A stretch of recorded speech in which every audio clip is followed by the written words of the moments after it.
So my thinking with this, with the two witnesses, the way I started off my study is I was simply studying the woman clothed with the sun and with the moon under her feet, and came across the two witnesses, and then that started me down a whole new path. The thing about that is I was trying to liken when the conception of the woman who is bearing the child.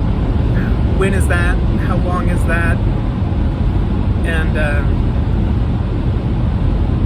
in my videos previously, where I likened the birth of Christ and even the conception of Christ, the conception being linked with the restoration, well, I thought if the woman is Zion, is the church, is what is meant to be Zion, then the first division would be the conception, wouldn't it?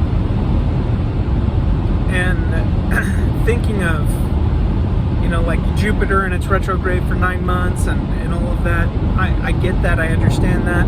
I think that there's multiple applications for multiple things throughout the world. I think there's things in the stars and the heavens and things upon the earth and things throughout our behavior and what we actually do that all testify and manifest of things which have been prophesied for, and things which are yet to come and things which have happened. So I started thinking, okay, well, this is a type. You had the two key holders. Now, this is something that's not really ever addressed by anybody who's talked about the two witnesses, is they have powers to seal both on earth and in heaven. Now, yes, the prophet of the church is the only person who holds all the keys at one given time, and those keys are also delegated, and people can also you have apostles and elders and people who act under the instruction of those keys. But here's the thing is, in Genesis 9, it refers to Zion, and how when Zion on earth looks upward, which is something that we've already, I think we've talked about on this channel, but it's something that President Russell M. Nelson has also talked about, is looking upward, and he literally will look upward. Christian Homestead did a couple of videos about this, and I'd refer you to check that out if you haven't. But looking upward, and then Zion, the city of Enoch, will look downward, right?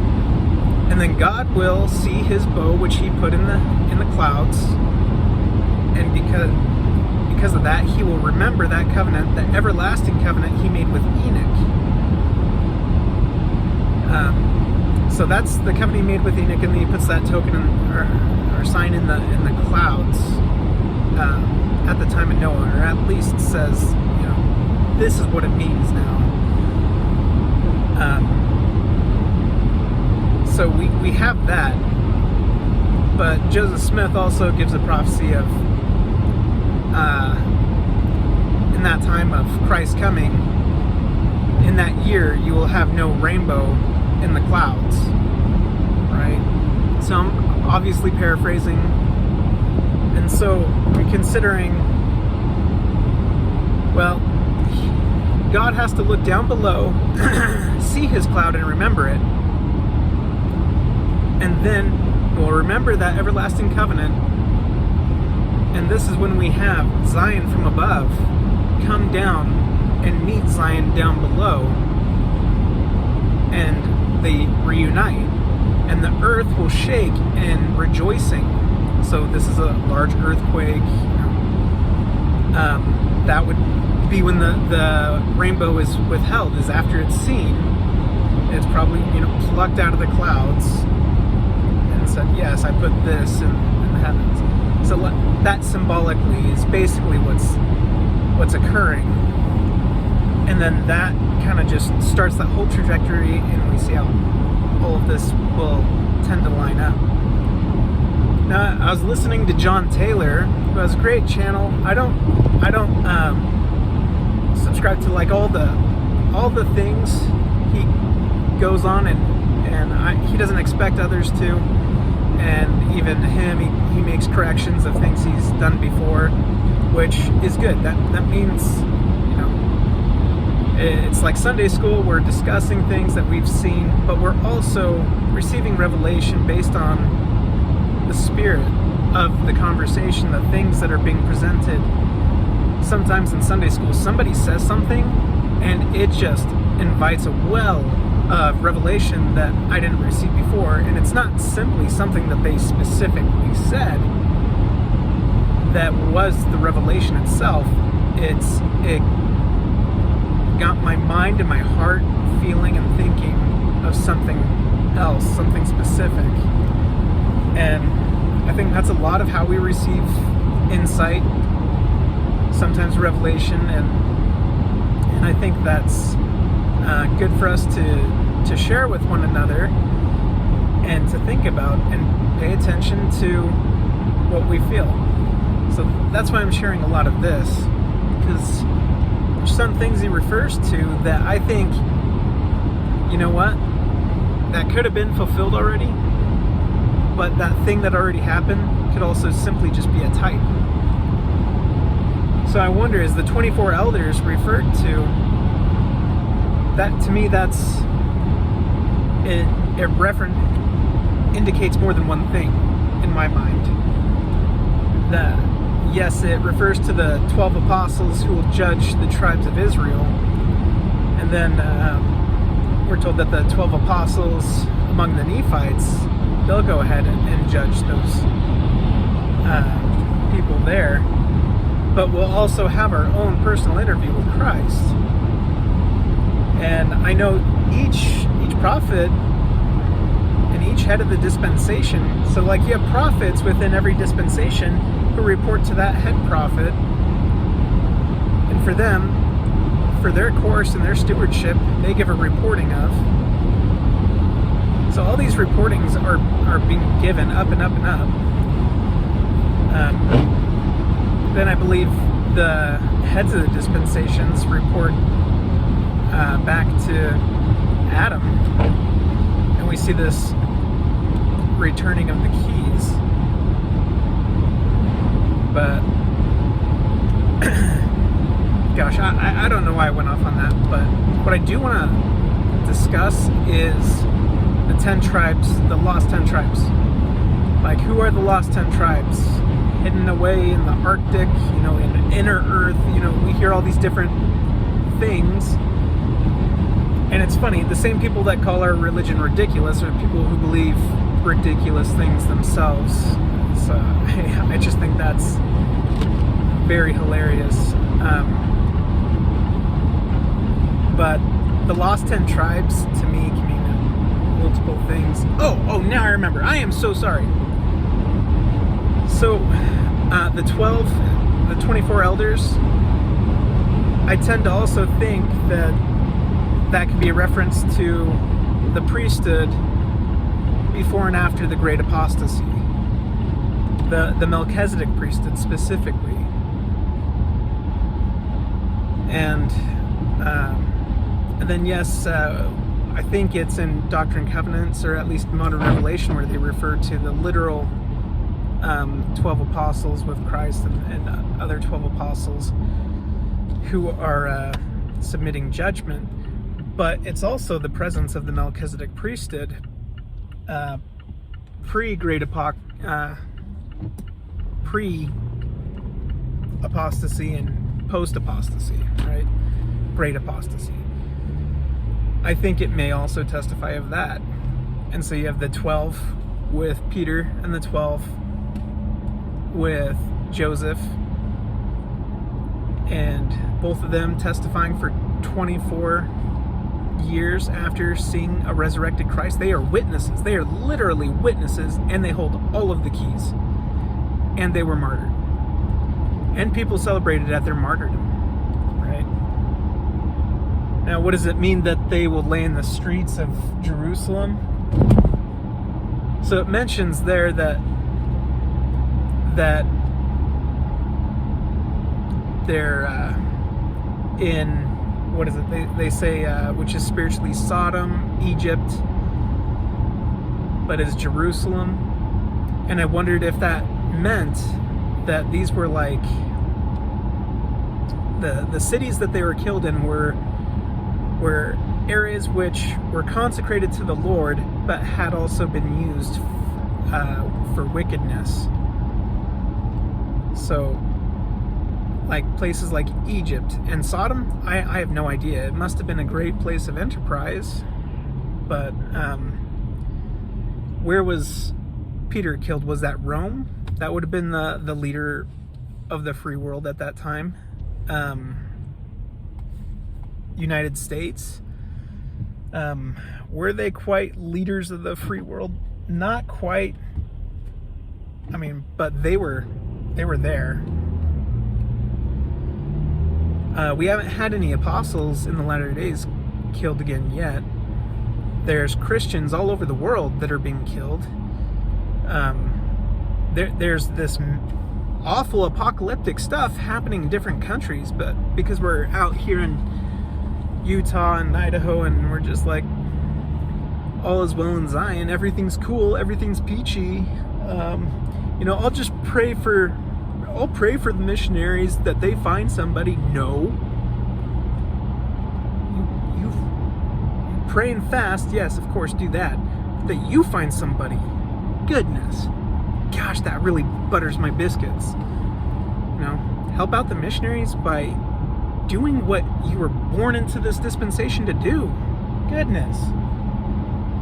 Sorry, it really does butter my biscuits. But, yeah, anyways, back on topic. Sorry about that. I feel like Joseph and Peter potentially could have been either types and a foreshadowing of the witnesses that will be killed in the last days, or they literally are the ones that are referenced. Because it's funny, because we talk about Revelations and we go, well, we know it's not a literal 666 kind of thing, but we do know that 666 is used in barcodes. It's used for certain health things. Heck, even in my social security number, I have those 666 put right there, and I'm like, the government obviously had a plan for me, but I obviously have not listened, and it's manifested itself. But that's a story for another time. But what is this mark of the beast and everything, and the covenant that we take upon ourselves is covenants we take in the temple, and we take Christ's name upon ourselves. But we know that it means or the name of the number, or the number of the name, which I think was it Nero? Because all these things that were talked about to happened to the second temple, and it was destroyed. He literally did all of those things.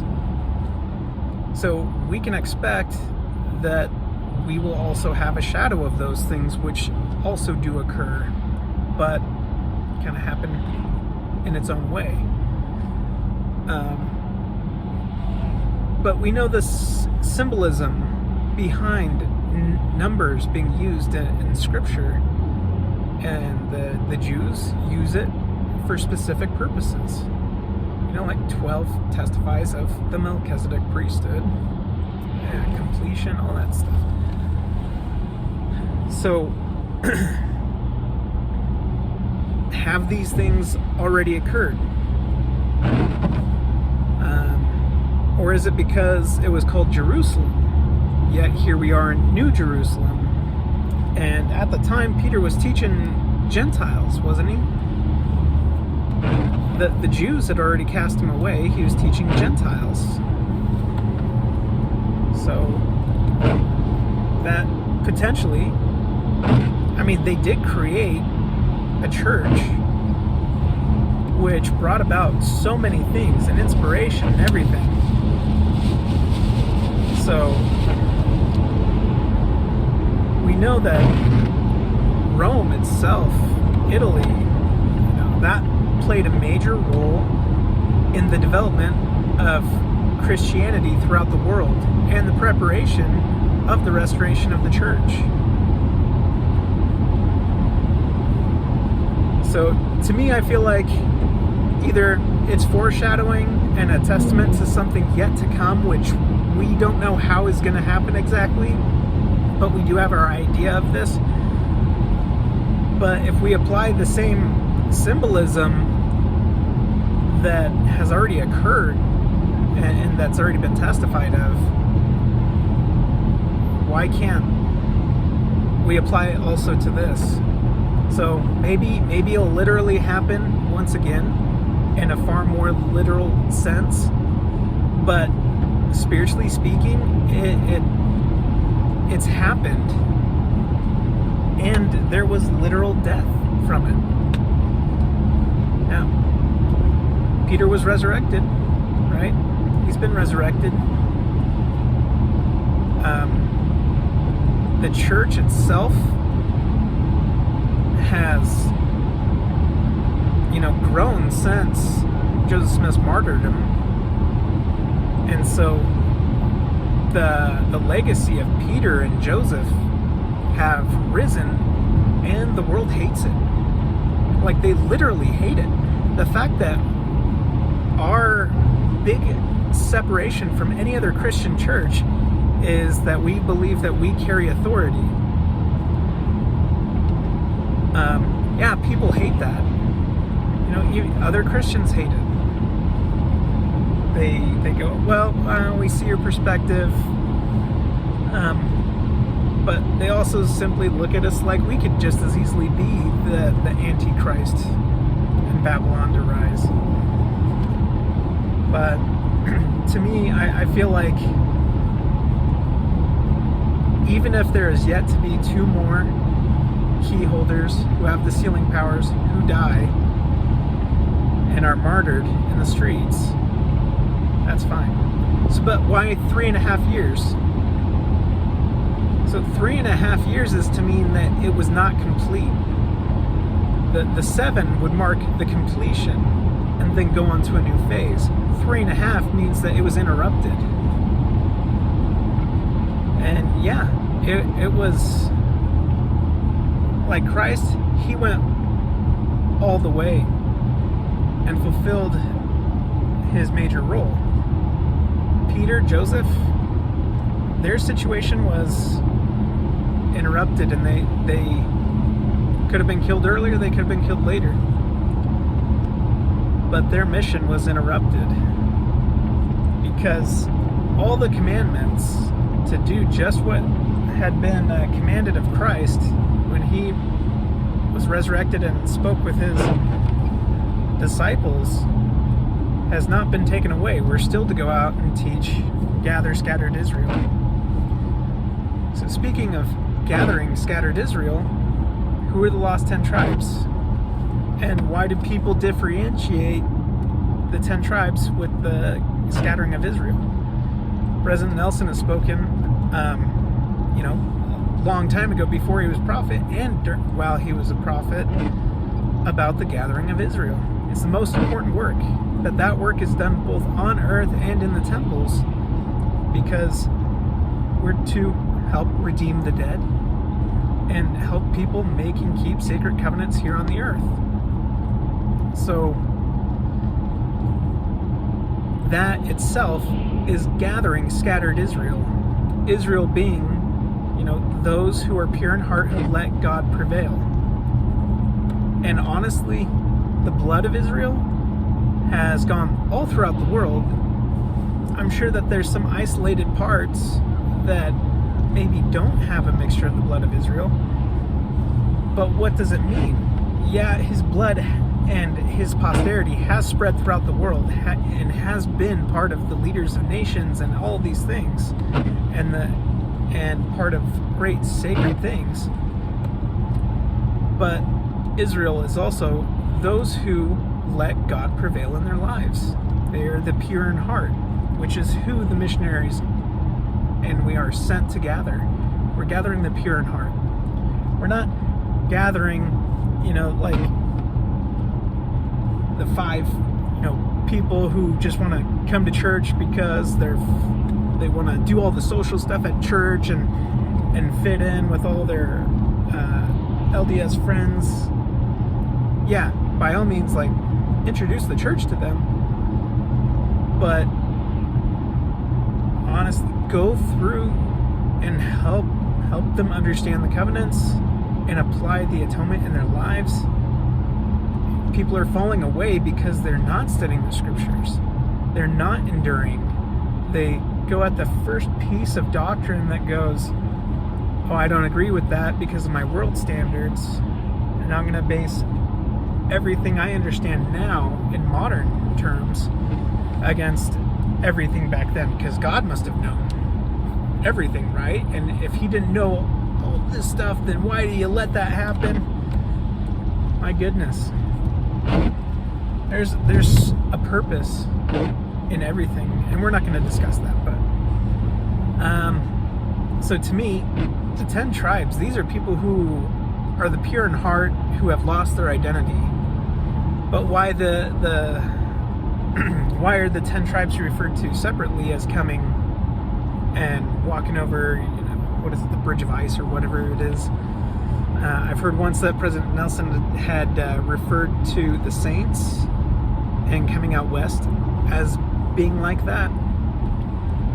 And I don't know what the reference is for that, and I haven't looked it up. But I think if there is a large mass of people who consider themselves the lost 10 tribes who come all at once, to me this would be after Christ, coming and everything, and people who are as a whole recognizing who Christ is and therefore recognizing who they are to him. And then that being, because when that happens, when he manifests himself to the world, you got to think, and he says, this is my church, you're going to have a large bulk of people. But why 10? Because 10 refers to a completion as well. 10 is finished, completion. This set is done. They're lost in terms of their identity of who they are, and 10 because it's not complete yet. 10 is when he comes, and this is, we're still doing missionary work. We're still doing all of that in the millennium. So, this is my personal perspective. I don't mean to sound condescending, but I do, or anything like that. I don't think any less of anybody for considering different things, and I may be completely wrong, but to me this was there's certain things I feel like we're just not catching, or we're not listening. And maybe I'm the one who's got it all off, but either way, there's a precedence to understand and see these things a different way. Even if it's not the fulfillment itself, it is still a testimony of that fulfillment, whether it has occurred or hasn't occurred. I would think only a prophet could say. We could observe and we could feel the spirit about something, but as far as distinctively knowing whether it's just a testament of something yet to come, or testament of that thing, or the fulfillment of it in its entirety, no idea. I have no idea. I cannot discern that. All I know is that it doesn't really matter. It could be fulfilled, and it may yet to be fulfilled. It's not going to change the way I behave. I'm going all out. When I was in the state police academy, so this is like really pretty hard. It's a stress academy. it's funny because people come up as motivators and they go, push it, keep going, keep going. To me, I'm not very receptive to something like that because I'm like, well, duh. I'm not going to just give up just because that's hard. I mean, like, I'm obviously going as far as I can. Why would I give up earlier than that? Like, I'm taking it until I break. I'm going to keep going until I break. I'm going all out. I think that was one of the reasons I got considered for that is we're doing this 1.5 mile run in a certain period of time, and I had obviously I was way more fit then, but I had lost 60 pounds in preparation to go into the academy because the physical stress and mental stress it puts you through. I went and prepared myself similarly like how I prepared for a mission, you know, cutting things off from and mentally and spiritually and physically preparing. Anyways, with this, I was still considered like probably one of the bigger guys. There's other guys who are coming from other police departments or big, bulked up, and but I kept a very steady pace and incrementally increased my pace. And it was that last 100 meters where I'm like, okay, there's 3 people in front of me, and all I want to do is push it and push it and push it. And if I give out, it has to be past that finish line. And so I did that. And these guys, they saw me coming and they wanted to try and race. And each one like went, and then gave up. Gave up. I wanted to give up. And I just pushed as if I couldn't feel anything. I just thought, you know, not achieving this, like, it's not an option. I have to achieve this no matter what. And so I just gave it all. And because of that, I passed up these 3 guys in that last stretch, and I sprinted. I ended faster than I ever had. And I didn't slow down to the finish line. I sprinted through the finish line, and that, they're not supposed to show any kind of like agreeableness or anything, but that was the one thing that they're like, whoa, yeah. And then they like compose themselves real quick because they're professional troopers. And, good job. And then, but that was kind of like the deciding factor. I was giving it my all. I was pushing it. I was not taking failure as an option. And there was a lot of people, and a lot of people well more fit than I was, that should have been able to perform better. But when they see a guy who is not as fit, somebody who is not known to them, someone who is, they could tell is giving everything, that's what they want. They want somebody that they can trust to give everything. And I feel a lot the same way with these times that we're living in. We got to give it our all. Like, we have an opportunity to share the gospel. Share it. Let's do it. It's not the missionary's job that we just pass off and go, oh, we'll pray for them. Oh my gosh, that just makes me so upset sometimes. I served a mission in Utah and Idaho. And so there'd be times when, like, we were told specifically, just rely on the members. They'll give you all the people you need to teach. And in some areas, it would just be back-to-back lessons, you know, covering 3 stakes, you know, however many, but it would just be lessons and baptisms. But then we'd hit these lulls and these lumps. And you'd see a lot of missionaries get discouraged. But to me, I was like, well, this is what the mission was about. I wanted to, like, talk to everybody, ask for tours through factories. I'm in Logan right now, and this was my first location on the mission. But if ward members were not able or willing to do any mission work, like, oh, everybody knows, you know, we don't want to offend anybody by inviting them to partake of sacred covenants with our Savior. Like, we don't want to ruin that friendship.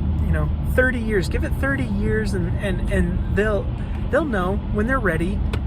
No, you gotta invite. Goodness, invite. Why do you think so many people are asleep? We had a member speak in our ward, and he talked about coming back to church.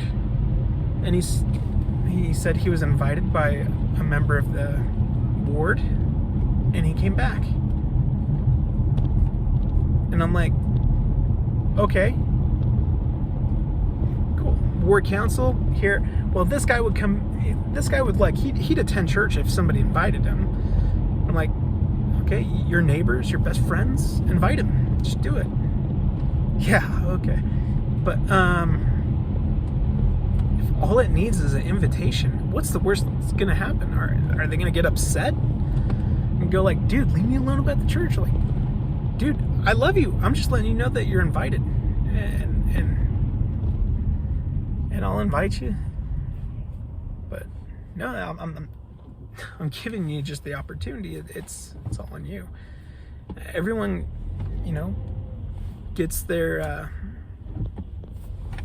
knows how to communicate with their friend. If it's not somebody you know very well, what's the harm in inviting them?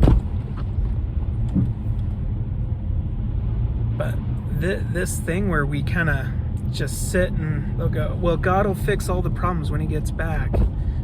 Or the second coming is a long ways away.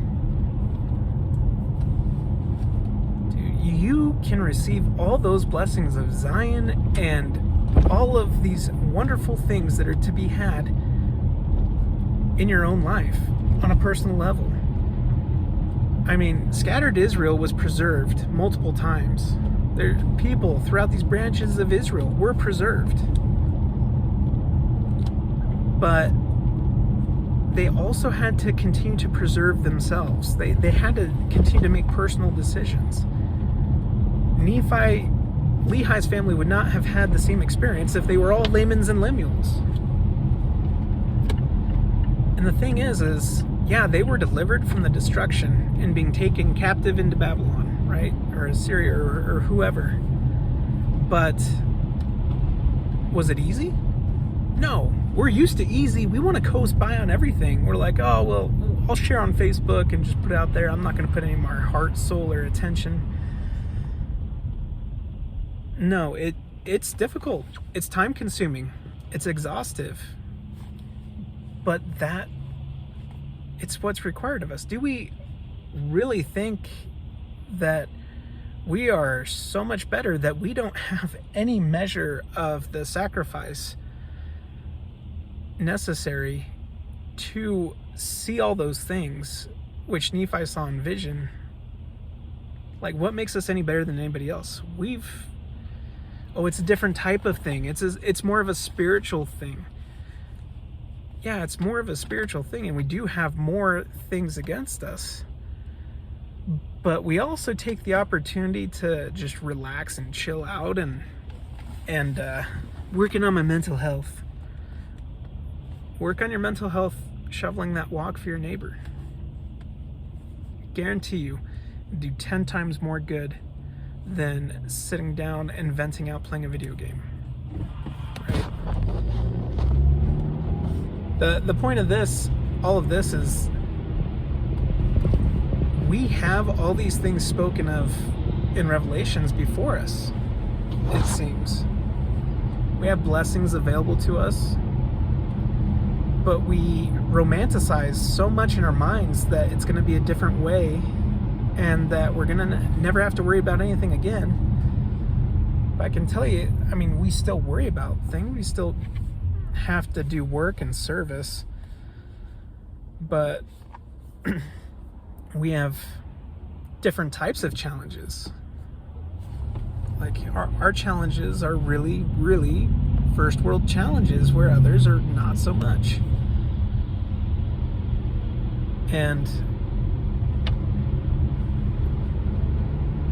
I think we get too complacent and too comfortable with everything that we've been given, and And I think there's peace and safety in the soul. I mean, I think I'll end right there, but I think you can understand from what I'm sharing is things are taking place. Oh, you know what? I'll say one more thing in reference to Peter and Joseph. We obviously want to know when Christ will come again, and everyone does all these calculations and everything. And I'll give myself a numerical number anchor point, and sometimes I'll put them together and see if it works out. Because I mean, it worked out with Daniel, you know. So, what I did was I took 24 from the 24 years that both Peter and Joseph lived, and I multiplied that with 9 as the 9 months of a woman travailing in birth, and got 216. And I applied that to the conception of the restoration of the church, which is in 1820, and ended up getting 2036. What does that mean? Probably nothing. It's probably nothing. I will note that the conception date I had marked for Christ was June 30th. Which is 9 months previous to April 6th, when you remove one if you're on an off leap year. And it landed on a Hebrew day of Tu B'Av, a day of wedding. Was it on Tu B'Av? I don't have my paper with me, but it landed on a Hebrew day of significance. It wasn't Tu B'Av. But we also had Joseph Smith died, was it June 27th? Peter died June 29th, 56 AD. So 56 AD, that may be wrong, but June 30th, the conception, and their deaths happening there. Is that the time that the actual 2 witnesses will be killed? Is that the time when Christ will come down and visit his judgment upon the wicked and condemn the very ones who killed his servants? No idea. Is that when the bow will be retrieved? I don't know. I do know if there's 7 years of tribulation and all this stuff happens like out in 2029, which we have Apophis, the was a meteor or a comet that is going to come very close. And then you have basically 7.5 years that brings you to 2036. There's a lot of things that line up that I'm surprised they line up. I wasn't really looking for stuff like that, but it's all kind of happening at the same time. And I would suppose it'd be like 2036, June 28th in the middle, maybe June 30th. No idea. But June, I'm guessing, would be a good time for the Lord to come down, and the earth will rejoice and shake, and he'll visit the Jews and save the Jews. Yeah. I don't know, give it some thought. I do have a spreadsheet I've made with all of that, and I'll probably address this again.